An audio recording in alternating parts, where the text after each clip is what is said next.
Here to dive into industry trends with leading ETF experts, this is ETF Spotlight with Neena Mishra.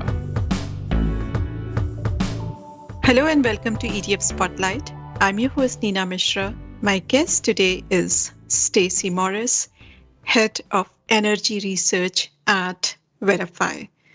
So we are talking about oil and energy ETFs today. Stacey, welcome. Pleasure to have you back on the show. Thank you so much, Neena. I'm excited to be with you today.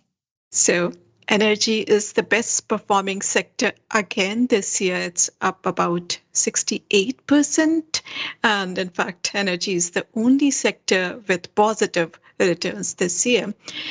And this 2 years of outperformance comes after almost a decade of underperformance. So most investors are concerned, they are worried whether energy stocks and ETFs are now due for a pullback.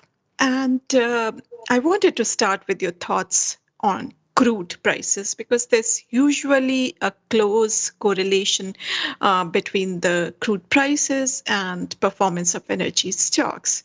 And there's a lot going on. The war, recent production cuts by OPEC Plus, then reports of China reopening early next year. And in the past couple of days, oil prices are down slightly because China reaffirmed its commitment to COVID zero policy.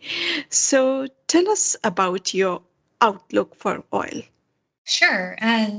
Overall, I'm constructive on oil, mainly because I think OPEC Plus has shown that they are willing to defend a floor in prices around $80 per barrel Brent. And I think energy investors can find some comfort in that. I mean, you're right about the key variables to watch, over the coming months. What happens with Russia supplies as the European embargo takes effect, and how well are they going to be able to reroute volumes, essentially to Asia? What's going to happen with Chinese demand, and when does that finally start to get better? And then what's going to happen with U.S. Strategic Petroleum Reserve releases rolling off? So there's a lot of moving parts, and OPEC Plus is certainly kind of always there in the background too. I think the largest downside risk to oil prices is a recession, but I still think even in that case, OPEC Plus is probably going to step in and make cuts to offset any demand we may see. So overall, I'm constructive on oil. I think there's a lot of moving parts. But I think OPEC Plus has shown a willingness to support prices, and to me, I think that creates upside bias. And what are your thoughts and your outlook on energy stocks? Do you think this outperformance can continue? The rally can continue after they delivered 2 years of excellent performance. So what lies ahead for them? I think so. I think the positive momentum can continue. I mean, as you pointed out, energy was pretty terrible from a performance perspective for much of the last decade, and we've seen 2 strong years, but that's significant gains off of a very low base. So this is a space that was beaten down a lot and has rallied back nicely, but it's by no means a space that has become expensive, even though you see 70% year-to-date gains. So I think the space can continue to do well, especially if we see kind of this current dynamic continue, where you have high inflation, rising interest rates, and I don't think we need oil to necessarily go a lot higher for the energy space to work. But if we have kind of general stability, or some kind of mild increase in oil prices, that would certainly help.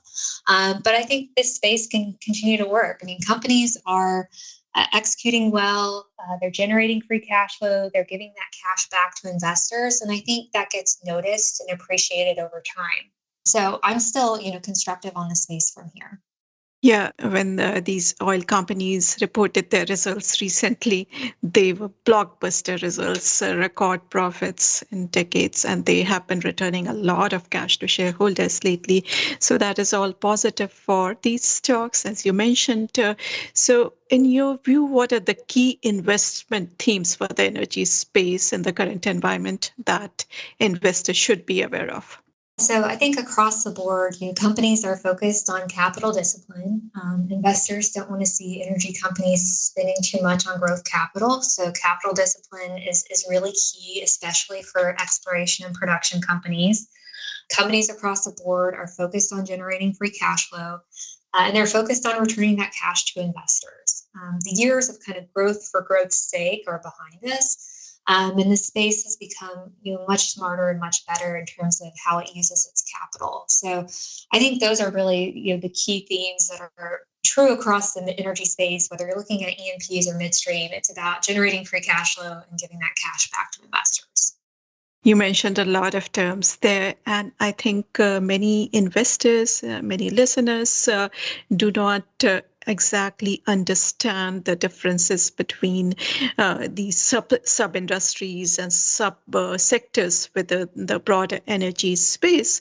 So most people are familiar with the integrated oil companies like Exxon, and then you mentioned production and exploration companies. These are companies like ConocoPhillips. And then there are services companies, oil and gas services companies like Schlumberger and Halliburton. You also mentioned some terms like upstream. There are midstream, downstream companies. So because these different subsectors, sub-industries have varying levels of sensitivity to crude prices, and they have different levels of volatility too. Some are more correlated with oil prices and are more volatile. Some are less volatile, and they are more suitable for investors who are a bit risk averse. Some do better in the early stages of energy bull cycle, and some do better later in the cycle. So I wanted to talk about these sub-industries and sectors. Could you explain this energy space to us?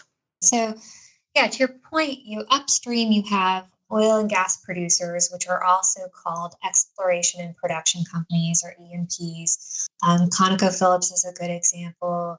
Devon, Pioneer, those maybe are names people are familiar with. But that's the upstream side. Oilfield services works very closely with upstream to help facilitate actual production. So that's where oilfield services sits. And then midstream, you have predominantly pipeline companies and companies that are really performing the shipping and handling function of the energy value chain. So those companies that are basically providing services for a fee. And then downstream is those companies that are closest to the end user. So it's refineries, it's gas stations, it's petrochemical companies. And that's generally kind of how people divide the energy space.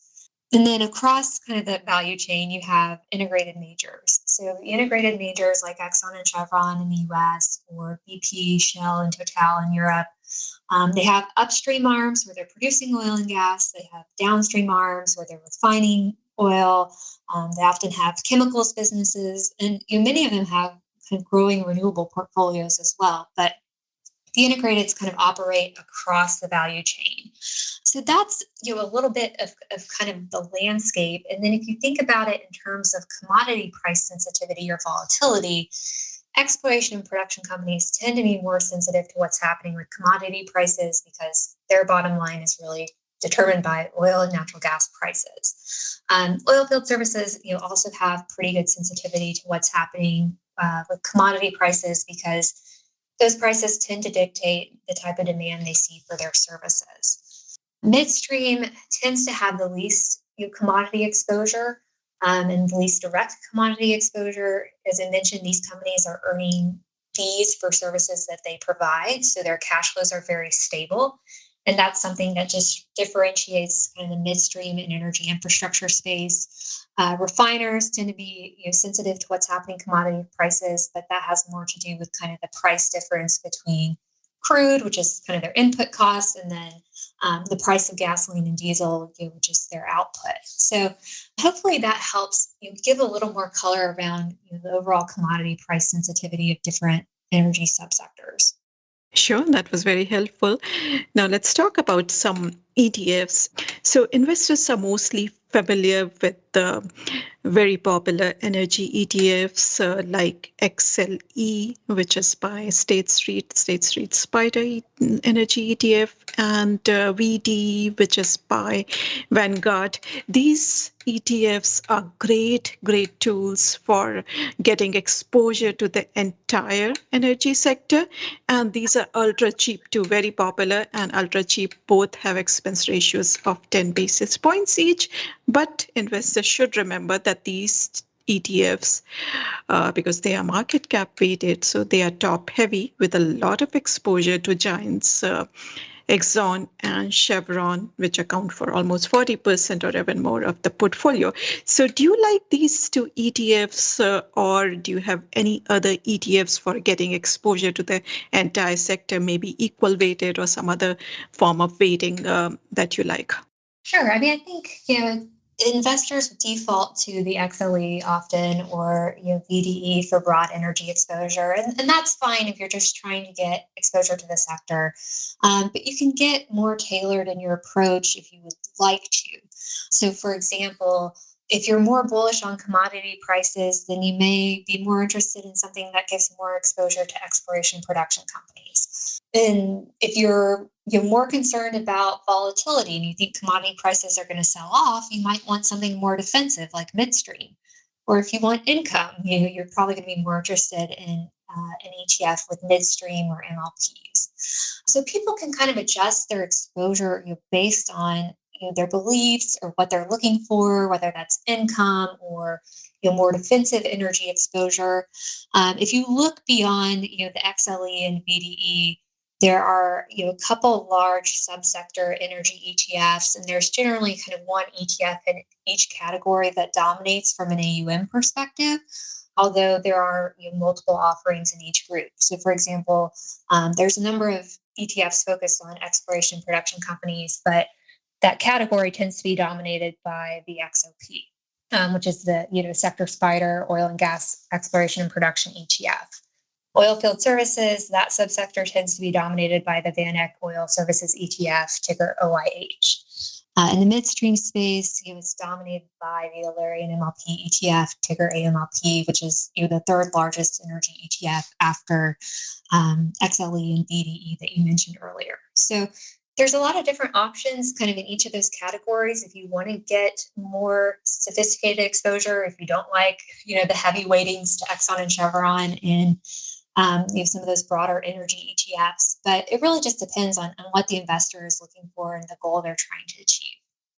So one thing which I have noticed is that oil services companies, and those are the ones which are held by ETFs like OIH, the one by VanEck that you mentioned, they have started delivering better performance lately in the past few weeks. And these companies like Schlumberger and Halliburton had underperformed the likes of Exxon's and Chevron's last year. So is there any particular reason why these equipment and services companies are outperforming lately? Yeah, they had a really strong 3Q earnings season. And so that's really kind of boosted the oil field services sector. I think results were better than expected and the outlooks were positive. So a lot of that kind of recent outperformance can be attributed to a really strong and constructive earnings season for the oil field services space. So you also mentioned AMLP, which is the Alerian MLP ETF. And I don't think investors understand the nuances of investing in MLPs or MLP ETFs. So could you explain a little bit more about investing in MLPs through ETFs and about this particular ETF? Yeah, sure. And we have a number of resources on our website. If you visit Alerian.com, there's a number of different resources there that help kind of explain this. There's primers, there's research reports, because this is a nuanced space. But to answer your question, there's generally two types of ETFs in the energy infrastructure space. There's MLP-focused ETFs that are predominantly used for income, and that provides some of the tax advantages of direct MLP investing, namely the potential for tax-deferred income. The Alerian MLP ETF is an example of one of those MLP-focused ETFs. And then there's what are called RIC compliant ETFs. So RIC compliant ETFs cap MLP exposure at 25%. And then the other 75% of the portfolio can be energy infrastructure corporations. It can be utilities in some cases. But I would urge investors to kind of pay attention to what that other 75% is if they're looking at a RIC compliant product. And those tend to be more focused on kind of total return overall. So as I mentioned, we have there are ETFs in both categories that track Alerian indexes. The Alerian MLP ETF tracks the Alerian MLP Infrastructure Index, ticker ANZI. And then there's the Alerian Energy Infrastructure ETF, ticker ENFR, which tracks the Alerian Midstream Energy Select Index, ticker AMEI. So when people are kind of looking at the energy infrastructure landscape, I guess my kind of core advice would be, decide if you're predominantly interested in income or if you're predominantly looking kind of for broader exposure to the midstream space and more focused on total return. And that will kind of help dictate whether you should look at an MLP-focused fund, which tends to have higher yields, or you should look at a RIC-compliant fund, which tends to be more diversified, have some more names, has more exposures, but is going to have lower income because MLPs are capped at 25%. That's very helpful. Now, let's talk about the benefits of having energy exposure in a portfolio. And despite 2 years of outperformance, the energy sector still accounts for just about 5.6% in the S&P 500 index, and this has gone down to around 3% about 2 years back. So I think most investors are still underinvested to energy stocks because most investors have a lot of exposure to broad, plain vanilla market cap weighted ETFs like the S&P, those tracking the S&P 500 index, SPY, VOO, IVV. And so they're getting very little exposure to energy. So now that the energy sector's weighting in the S&P 500 index has gone up a little bit. Tell us what are the implications of this greater weighting, and also talk to us about some of the benefits of having energy exposure in a portfolio. Sure. No, those are great questions. So in terms of kind of energy's weighting in the S&P 500, if you go back to prior to 2014, energy was generally around 10 to 12% of the S&P 500. And then from 2014 on, we saw energy's weighting kind of gradually fall over time for a number of reasons. A lot of that had to do with commodity price volatility. 2014 is when OPEC essentially decided to get in a battle for market share with U.S. shale and try to put U.S. shale out of business. And that started, a number of kind of painful years in the energy space. And then if you fast forward to 2020, energy was around 2% or so of the S&P 500. I believe it bottomed at 2% in October of 2020. So for much of kind of the time or I guess if you look at kind of 2019, 2020, and before we start to see energy rally, energy was like 2% of the S&P 500, 3% of the S&P 500. It was really easy to ignore. So what's important now about energy being, over 5.5% or roughly, 5.6% of the S&P 500 is that it's gotten to a place where people just can't ignore it. There are many years where you're better off underweighting energy, ignoring it, and just buying tech companies. And that, has played out and it is no longer the case. So people have to get exposure to it now. They can't ignore it. And I think that has a lot of benefits for names like Exxon and Chevron, for people who are just looking for exposure to the energy space and they want, to buy individual stocks directly. That's probably, where they're looking first. But, more broadly, I think energy having a greater weighting and being at a point where people can't ignore it has benefits for energy stocks broadly, has benefits for energy ETFs across kind of the different subsectors.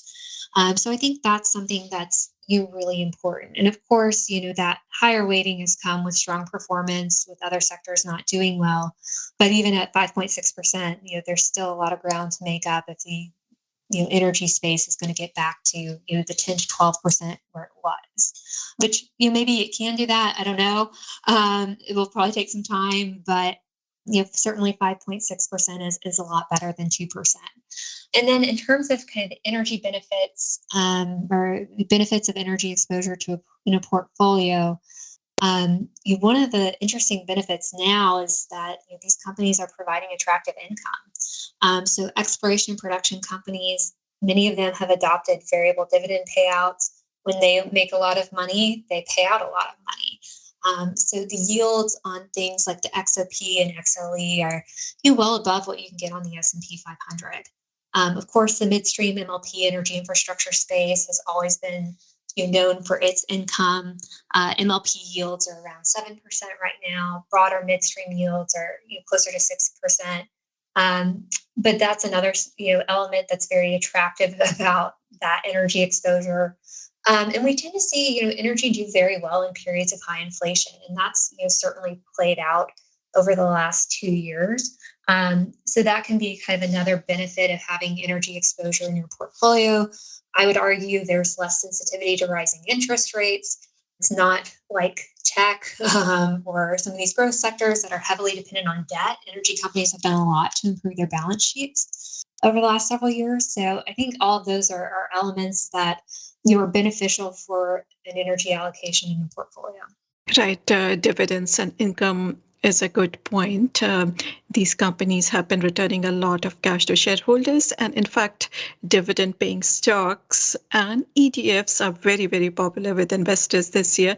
And because of outperformance by energy, high dividend stocks and high dividend ETFs have been particularly they have gathered a lot of assets this year, and investors are getting some exposure to energy stocks through those ETFs as well. So that is something investors should be aware of, that your high dividends ETFs that investors have been buying this year, they also have some exposure to energy.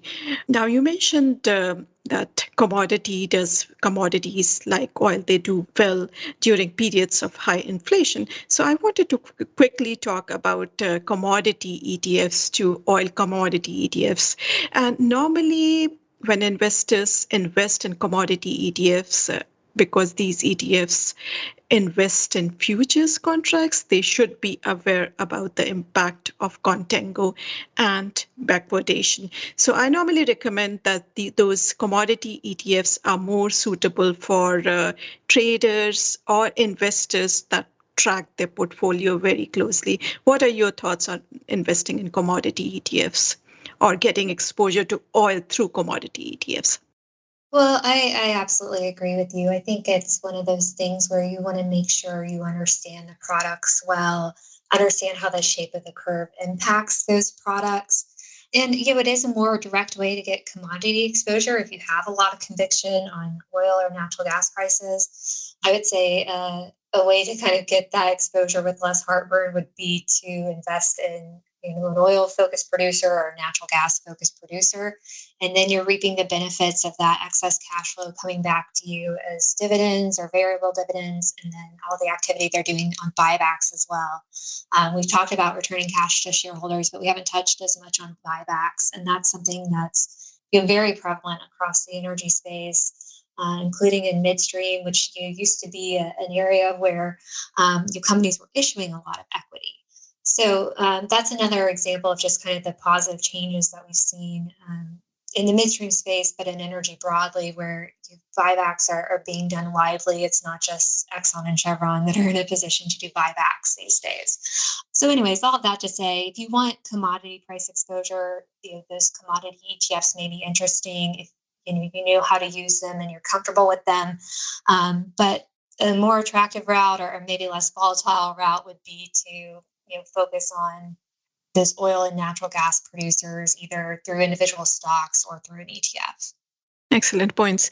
Now, let's talk about the political climate and the likely impact on the energy sector. So, Americans voted yesterday to decide control of both chambers of Congress, and it appears as of now that these elections will result in a gridlock, with Republicans winning the House and Democrats retaining the Senate, though it is too early. So Do you expect more support for the domestic oil industry if Republicans do well in the midterms, if they are able to regain control of the House? I actually don't think the election is going to have that meaningful of an impact on the domestic oil industry, particularly because of the point you made that we'll still have a divided government.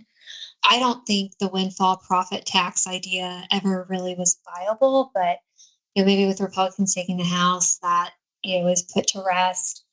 Possibly with the changes in Congress, maybe we see some kind of traction around an energy infrastructure permitting bill, which would be positive for not only energy producers but also energy infrastructure companies.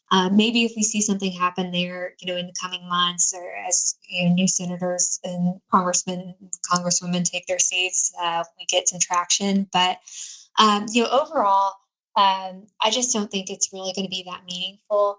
From a production standpoint, the major impediment to production growth in the U.S. is not government policy. It's the focus on capital discipline and other issues around the supply chain and labor constraints. It's not, the inability to get a drilling permit. So I don't think, this election has really broad implications or significant implications for the domestic energy space. Yeah, you're right about the windfall profit tax. That was a political statement. Everyone knew that that is not going to get through Congress at all, irrespective of the results of these elections. So I wanted to briefly talk about the transition to cleaner energy as well. And the war in Ukraine has accelerated the transition. But at the same time, the war has also revealed how reliant the world is on fossil fuels. It will probably take a decade or more than a decade to, completely switch to alternative forms of energy. And lately, we have seen that these oil companies have also been investing a lot in alternative forms of energy. They have also been investing in carbon capture technologies, clean hydrogen, and other wind, solar, and other forms of cleaner energy. So I was interested in your thoughts on investment in alternative forms of energies by these big oil companies. Yeah, so we have seen a number of kind of traditional oil and gas companies, investing in alternative energy, evaluating opportunities there, signing agreements for partnerships with other energy companies to explore that opportunity set. So it's definitely something that's been, prevalent, not just for the last couple of years, but for really a long time. But I think it was largely underappreciated, what the likes of the integrated majors were doing from a renewable standpoint. I think you made the point that it may be 10 years to switch completely. I think it's going to be much, much longer than that. I think the runway for fossil fuels is probably a lot longer than people expect. One example of that is just looking at internal combustion engine cars. I mean, the average life of a car in the US is probably, 12, 13 years. And so you don't have, electric vehicle sale penetration to the point it needs to be to, have a really meaningful impact on oil demand, for the next couple of years. Certainly over time, there's growing momentum there and it'll have an impact, but it's going to be gradual and, honestly less than what we saw in the pandemic when oil demand collapsed. So anyways, I think it's a much longer transition or evolution than what many people think, just because we may not be aware of some of the demand drivers for oil or natural gas or have a real kind of broad look at what's going on from a demand perspective. Like, to give another example, there's hundreds of millions of people in this world that don't have access to electricity, access to clean cooking fuels, and things like propane can make a big difference if there's a stove and there's a way to get that propane to those people. So I think in our world, and especially in the developed world, sitting in the US, it's easy to get very fixated on electrification and what's happening with renewables. And those are all good things. But that's not necessarily the same experience for everyone around the world. And we have a lot of plastics in the US that we take advantage of and take for granted. And people in developing countries that are going to have a growing middle class over time are going to want those same kind of plastics and conveniences that we take for granted every day here in the US. So I think there's a lot of variables around the energy transition. I highlighted a couple that I think are easy to overlook. This is going to take a long time, and I think there's a very good case to be made for the energy companies today being the energy companies of the future and positioning for future opportunities and leveraging existing expertise that they have around producing energy, storing energy, safety, and safely doing all of those things. So a long-winded answer, but yes, energy companies are doing a lot around alternative energy, and people may not realize or appreciate it. Excellent points. That's all we have time for today. Stacy, always a pleasure to have you on the show. And thanks as always for your excellent insights. Thanks so much for having me, Nina. It was truly an honor. That was Stacy Morris, Head of Energy Research at Verify. Thanks for listening. If you like our show, please leave us a rating on iTunes or wherever you get your podcast. And also make sure to subscribe so that you do not miss any episode. If you have any comments, questions, or suggestions, please email podcast@zacks.com. This material is being provided for informational purposes only, and nothing herein constitutes investment, legal, accounting, or tax advice, or a recommendation to buy, sell, or hold a security. Do not act or rely upon the information and advice given in this podcast without seeking the services of competent and professional legal, tax, or accounting counsel. Publication and distribution of this podcast is not intended to create, and the information contained herein does not constitute an attorney-client relationship. No recommendation or advice is being given as to whether any investment or strategy is suitable for a particular investor. It should not be assumed that any investments in securities, companies, sectors, or markets identified and described were or will be profitable. All information is current as of the date herein and is subject to change without notice. Any views or opinions expressed may not reflect those of Zacks Investment Research as a whole.